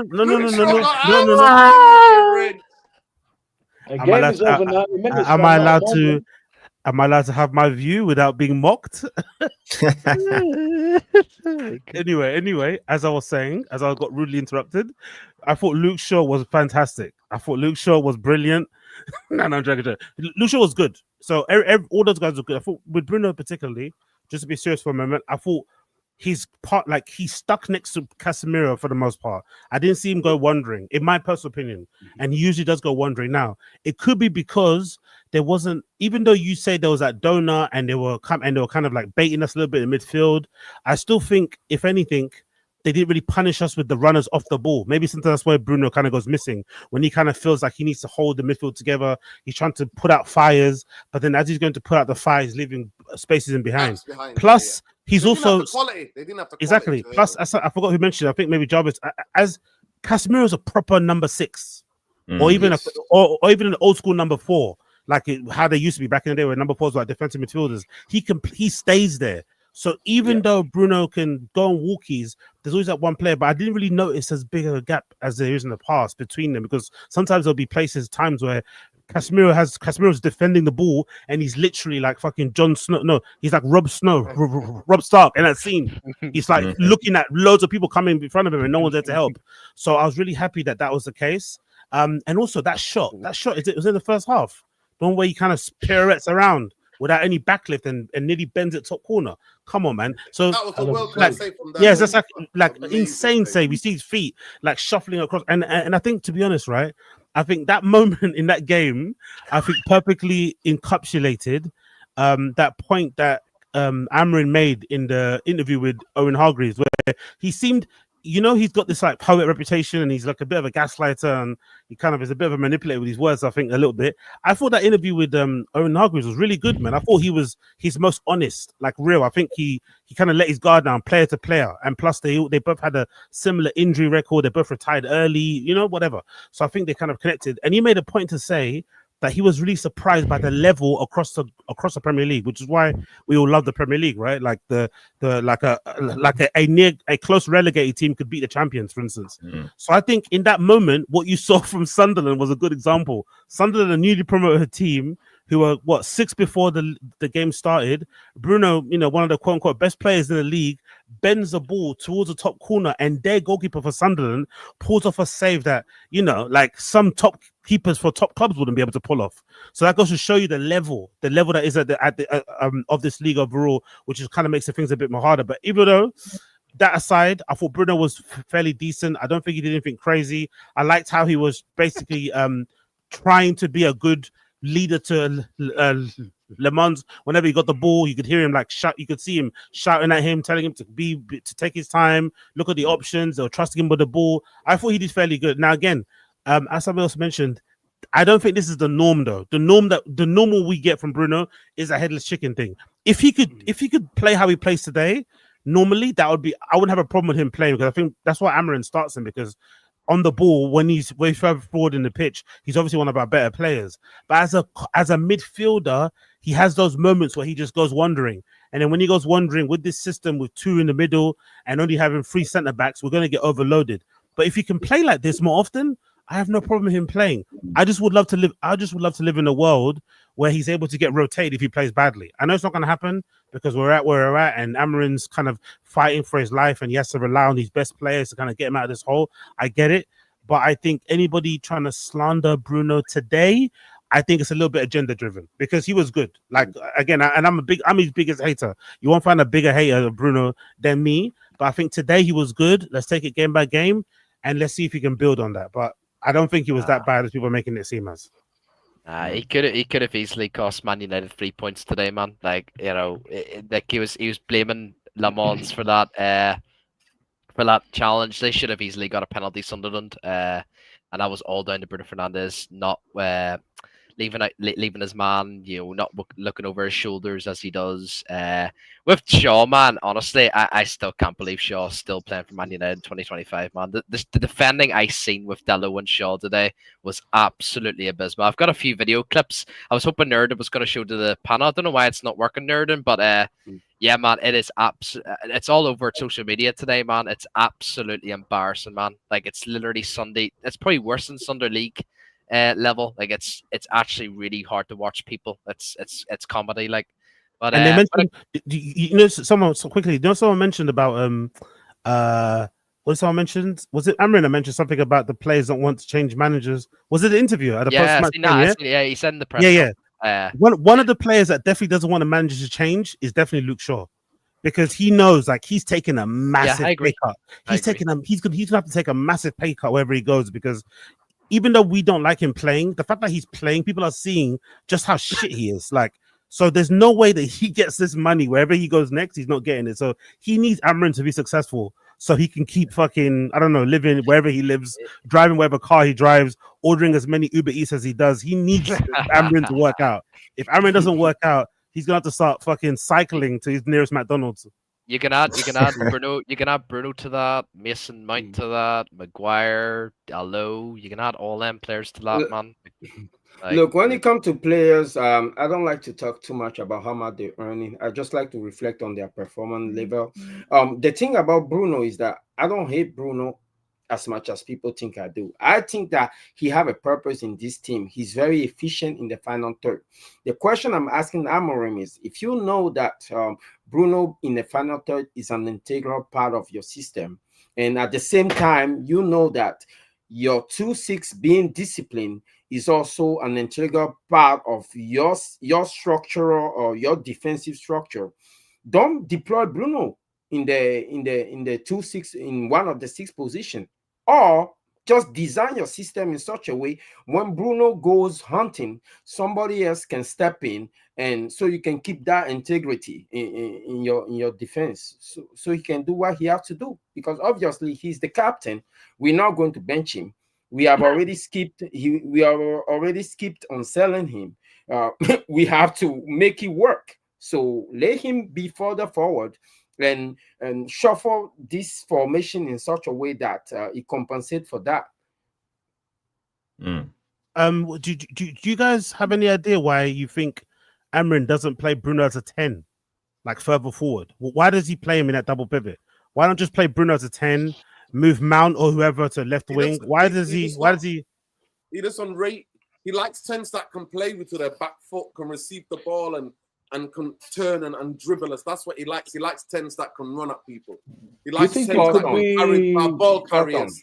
That's what he likes. He likes 10s that are ball carriers. Do you think it could be because you see our centre forward seems to drop, but if he drops and drags a defender and opens a space for people that are fast and dynamic, like Mbeumo and Cunha, to maybe get ahead of the 9 in certain instances, that's not quite Bruno. So maybe those qualities might be the reason. And if you look at the second 6, I mean, Bruno from that position, I don't think we have the right player, whether it's Kobe Mainu or Bruno, with the profile and the physicality to complement in the defensive aspect, or even the positional sense to keep with the runner. Kobe loses his runner too often. So I don't think either of them are the solution there. But Bruno from there, when we do have the ball, is pretty good. He is good. He can conduct. And when we press them in the final third, he is still important. You don't have the right solution there. And honestly, go and watch the Gary Neville interview with Amorim when he first comes. He actually zones in right on that 6th position in that interview specifically then. And that made me think, you know what, maybe the guys saying he wasn't backed, I have to concede, maybe they do have a point, because he highlights that before he's even kicked a ball with this team. You just don't have the right player there right now. And it's an important thing. And he says the right qualities in every player in every position is what I need. And right now, when you're going for somebody like Baleba, you understand, okay, we kind of get it. It's totally different type of physicality, totally different type of skill set. And we just don't have that right now. So maybe he is just the best makeshift option right now, unless you can think of a better one. Because Mount, I thought he could have gone there, but Mount seems to be really good where he is. He sets the 100%. tone. You see, when it comes to Bruno, the criticism. One second. Ben, can you enlarge it and hide the logo if the CV logo's there? So the Barclays thing, can you just try to hide it? Can you just lift it up? I don't know how to do that now. Just put your hand over it. I can't see it. So go on. Enlarge it again. So just enlarge it, yeah? Like this? Yeah. And then I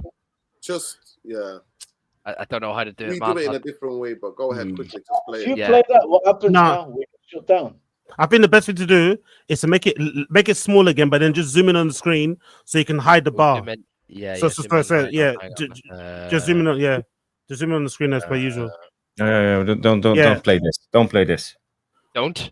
No. Okay. Don't. Don't. Okay. Do you have a better one, Jarvis, to show? Is it Dalot? No. Who are you showing It's Dalot? Dalot. It's Dalot and Shaw. It's Dalot No, and we've Shaw. seen him. We've seen I, him. I, I, I don't. Okay. Yeah, I was about to to say answer the question about Bruno, what you said about Amorim not playing Bruno in the 10, I think it's because the 10, as we have come accustomed to it traditionally, does not exist in this formation.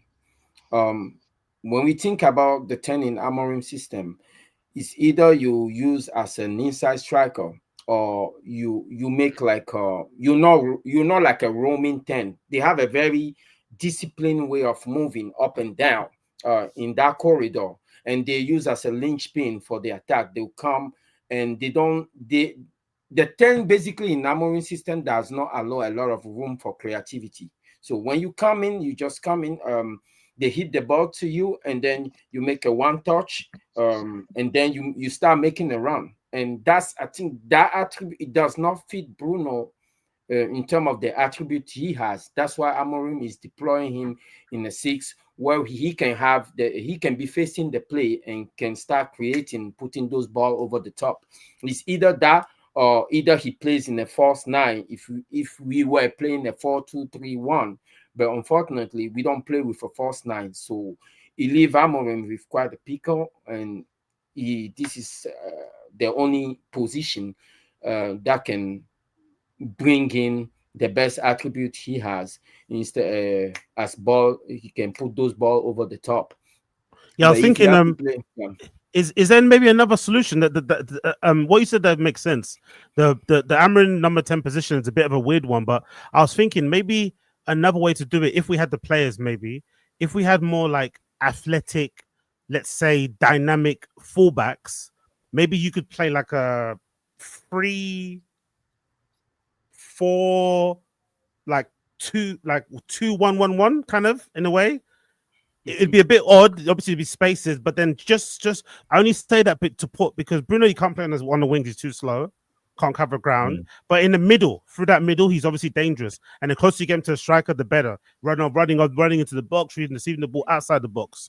But then you'd obviously need really like dynamic, athletic fullbacks who could cover that space, because there'd be a whole lot of space on either side. Talking about the midfield diamond. Yeah. Casemiro and Bruno and the two wing backs. Exactly.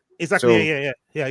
So it's almost like a 3-1, 3-1, 2, 3-1. 4-1-2. Yeah, exactly. Yeah, exactly. But it's basically with the diamond, the same setup. People have just put a new poll up with the tweaks that he made today as Amorim turned the corner. Yay or nay?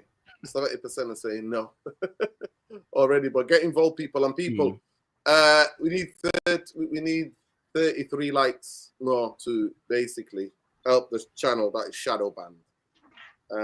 Unfortunately, that's what's happening to the channel, because we stand up for humanity and we interact with a chat like no other channel on this YouTube. So the least you can do is fucking like the video. So let's get to 150 likes ASAP. We're having an in-depth tactical breakdown of the game. Everybody's having their 2 pence. Manchester United won, so your weekend's not ruined.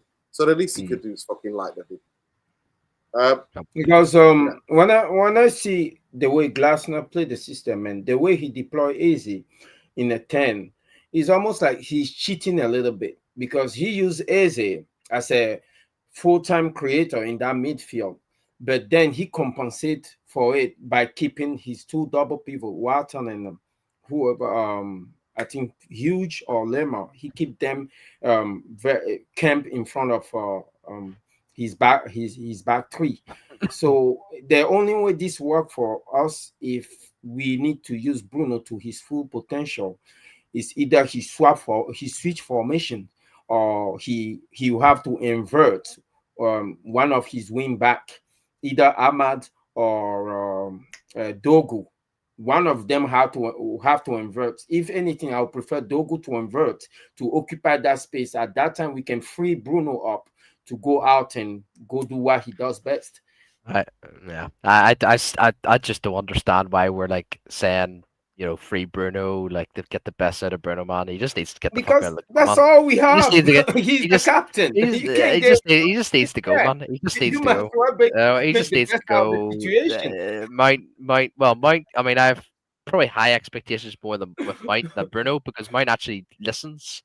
He does the defensive attributes. I actually thought this was probably one of Mason Mount's best game in the United shirt. And Amorim actually even said as well in his press conferences, he said Mason Mount was actually huge today because Amorim described Mason Mount as not a winger. He actually described him as a midfielder because Mason Mount kept dropping into the midfield, which actually helped solidify, Bruno and Casemiro today. But I know a lot of people say like, what did he do after the goal? Like he didn't do shit, man. But at the end of the day, man, like football's all about what you do on the ball, what you do off the ball, and Mason Mount today, yes, he keeps things simple, but defensively, what he does on the ball, it's decent. It's really, really decent. And that's what I could really ask from him at the moment. Like, considering Bruno Fernandes just leaves Casemiro by himself. So yeah, man. But I just don't get why we're, given like plans for like Bruno Fernandes, like what can we do to like help Bruno? We shouldn't do anything to help Bruno. We should, like what I'm hoping this season is, I just want January to come quicker, man, and the summer transfer window to come quicker because the likes of Dalot, Maguire, and that's if Amorim's gone by January or gone by June. I just want all the rest of these players to fuck off out of my club. Bruno signed till 2027, and he has the option of a further year, and it's a big and contract. That's what makes me and we depressed, turn man. down. So let's say we get like a Baleba. I wonder what that means for Bruno Fernandes, and maybe the Saudi thing is. Casemiro's leaving. Casemiro's contract comes to an end at the end of the season. So that could be it. Okay. Yeah. Ben, Bruno is here, right? He's Amorim's favorite. Never gonna get subbed. He's the captain. He's the chef. Stink it out. Stinks the place out. He may be Amorim's favorite player, but he'll be Eddie Howe's favorite player. He'll be Areola's favorite player. He'll be Inzaghi's favorite player. And this, by the way, everyone's saying like Amorim should fuck off. Amorim deserves to get sacked, but Amorim's at least my concerns right now, man. There's bigger fish to fry, man, than Ruben Amorim right now. He's been the favorite player of every single manager we've had. Is there a chance that he's actually a very good player? No. No, absolutely not. Yeah, but the odd thing with Bruno for me, the odd thing with Bruno for me, I personally think in general, I think obviously, not the greatest fan of him, but I think he's kind of suffered as well a little bit because we've been so shit generally. He's only been our only kind of good enough player that can pull us out of the rut. So we kind of over rely on him.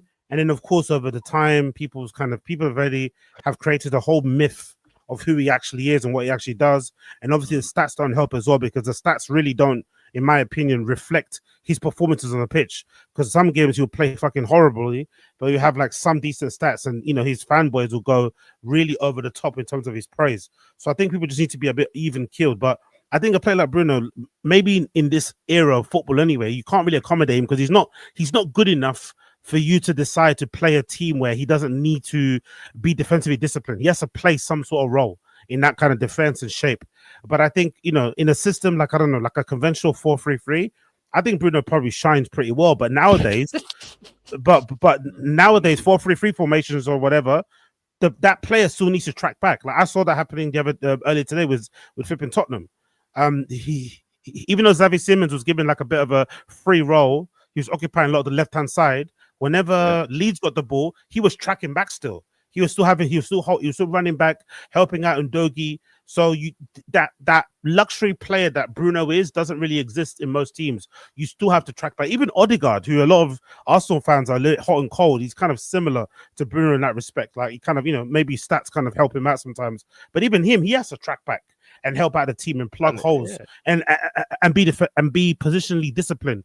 Bruno just isn't that guy. He's never gonna be that guy. So it was really surprising, especially when you think about like what Amorim said about some of the squad having PTSD and wanting to move on.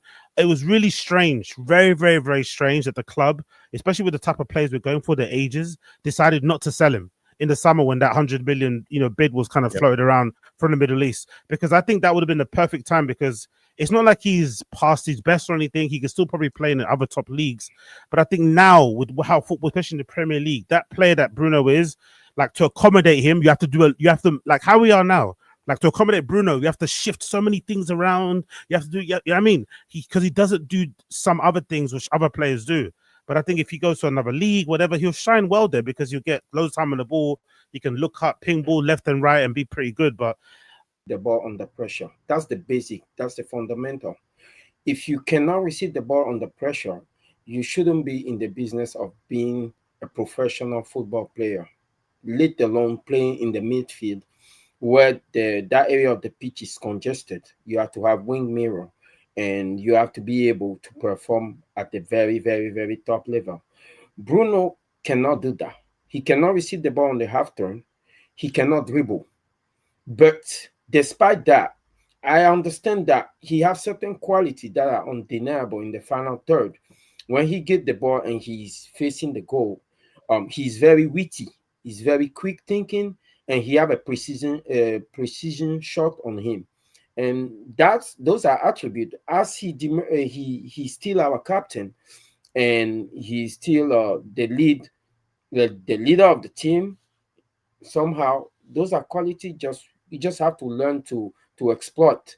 But eventually, if you want to go somewhere, we'll need a real midfielder, like somebody that can receive the ball under pressure and back into the player, not be afraid to take the ball like a hot potato. Yeah, take the ball. But listen, people, we've been here, we've analysed it nearly 1 hour and 48 minutes. Big up to every one of you. Let's bring it to the Scousers. Yeah, Scousers. Hold that today. Hold that. Lavia and Caicedo. When Lavia came on that last proper midfielder. Boy. Sure, we've got world-class midfielder.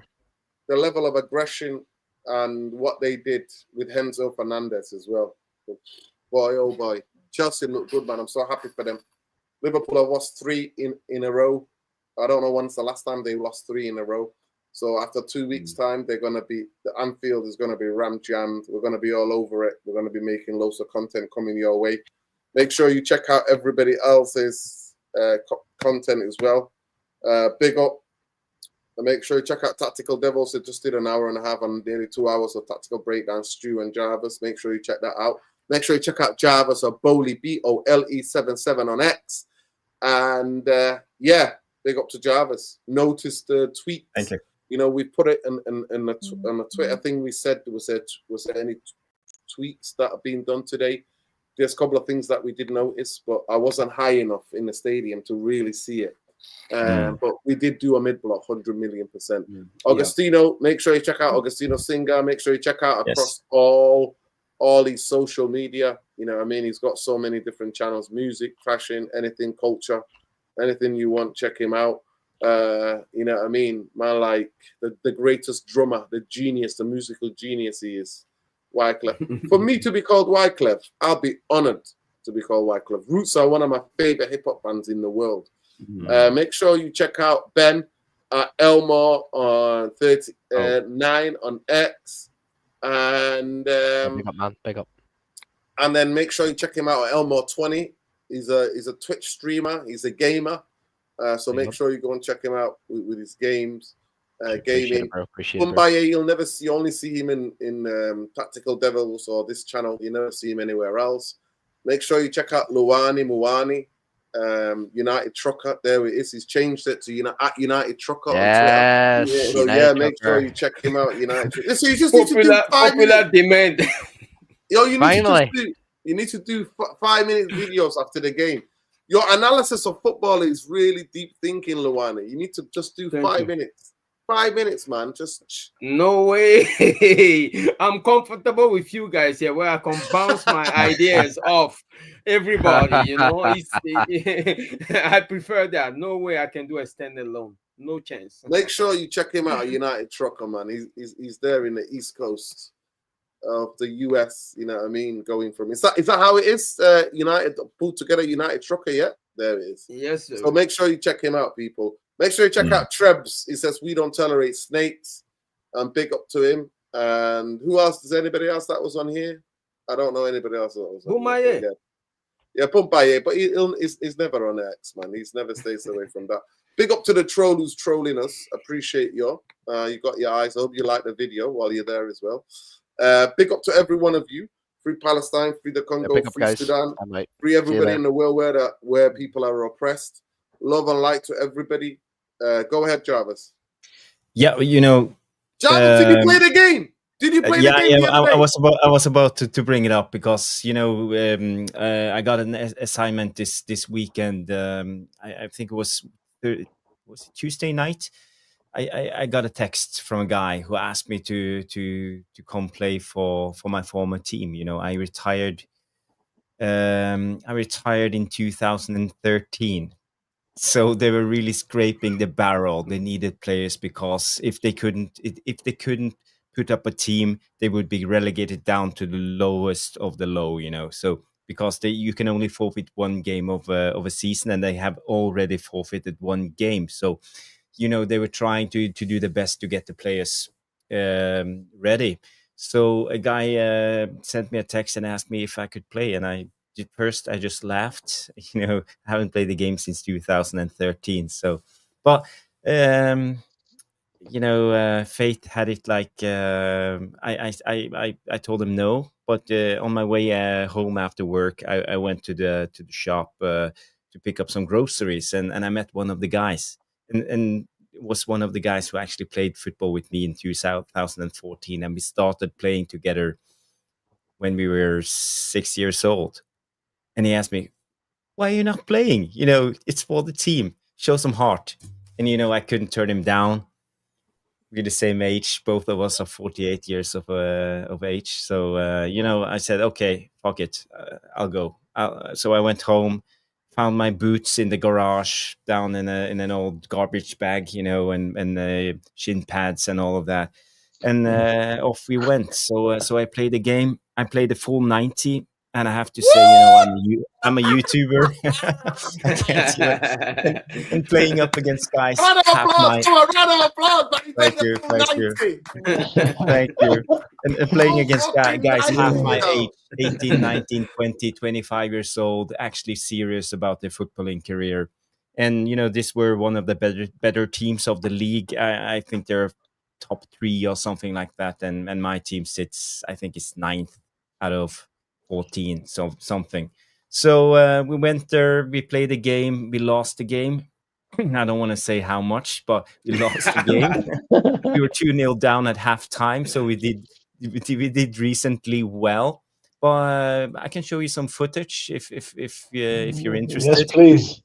I just have one small clip because someone on the byline did me a favor and made me some clips from the game. So this is old Jarvis, 48, playing against 20 years old. Let's make the screen bigger. Oh, okay. Okay. Can you enlarge it, please? Sorry, I don't know how. I don't know how. At the bottom, right there at the bottom. No, at the bottom there. That bit there. Yeah. No, I don't. Well, I don't think it helps. Well, let's have a replay. Let's have a replay, please. Let's have a replay. Let me take this off. Nice first touch. And a bit. That's a Bombay special. Coming, trapped him inside. It's a chop. Yeah, you trapped him. Yeah, you trapped him. The receive. Look at the way he received the ball. The first touch. Brilliant first touch. You've got better fucking first touch than most of United fucking dickheads, I swear to God. You've got proper touch. The way you grabbed it, bam, bam, inside and out. Jarvis, where's the bad clips? You know what you look like, Jarvis? You know when you're on the ball? You know what you remind me, even with the kit? Yari Littmanen. You know that Yari Littmanen? Oh, yeah. My favorite body player. shape. You've got his body shape, Yari Littmanen body shape, you know? That Favorite drop on the shoulder, chopped inside. Yeah, big up to you, man. well, you know, Big up. but if any of you get You- a chance like this, I would definitely I recommend you feel to like do it. playing You know? now, man. I swear. You know, I was Jarvis, you buzzing. need to I go was on back to cloud it. 7 for 2 Jarvis, days. Jarvis, you need to Nice. get back on it. Why can't you just play the odd game here and there for them? You know, when you get to my age, your legs don't want to run the way you want to run. That's the thing, you know. And you know, second half after 60 minutes, my legs was gone. I couldn't run anymore. I could jog a little bit faster, but that was it. You know, it was By the terrible. way, did any of But you you know, see it? this was first half, and Yeah. first half we did well. You know, so yeah. Jarvis was playing in a it's in northern Norway. It's freezing, so obviously it's the Astro pitch, 11-a-side Yes. Astro pitch. But yeah, 48 and still got hips like Yari Lippman, and you know what I mean. At 48-year-old, I'm breaking my hips. As long as I get the ball into my feet, I know how to play ball. You know, I did it for almost 40 years of my life. The problem is when you have to run, you know, cover distances. That's the most difficult thing. The So, body yeah. don't want to do what the brain wants anymore, man. Yeah. Well, big up, Jarvis. Honestly, big up. And then you stop the team that from was getting nice. relegated. Stop Yes. the team from getting relegated. You know, you saved You know, your own team. The news we were in 2 newspapers afterwards the day after. So you know, there was a big thing. Nice. Congratulations, Jarvis. Big up to you, man. Honestly, Thank you. that's beautiful, man. That's beautiful. Jarvis looks chopper like your Reed. son. Looks like your son's got similar skills to you because she showed us a video of your son chopping the kid. The You know what I shimmy. mean? You're teaching him the shimmy. Yes, yeah. 48 years old, mate, and he's still doing it. Big Yeah. up to Jarvis. But yeah, Thank you. people, Rolling love back and the light. Big years. up Tammy. Tammy was the guy that was saying we're gonna beat Sunderland today. So yeah, big up Mohammed. It says big up the panel, great content. Free Palestine, Yemen, Syria, Iraq, Lebanon, Congo, Big up Sudan. yourself, man. Free everybody in the world that's oppressed. Solidarity with all those people resisting the genocide, resisting colonization, resisting imperialism and the war machine. Fuck the war machine. Love is the answer. Love is the only answer. Nothing can divide us, people. Don't let them divide and rule. Solidarity with all the indigenous people everywhere in the world. F the people that are destroying the planet. Peace, love, and light. Win, lose, or draw. Glazes out, Ineos out. You want to be down with them too, then you know where to get off. Take care, people. Good night. Peace.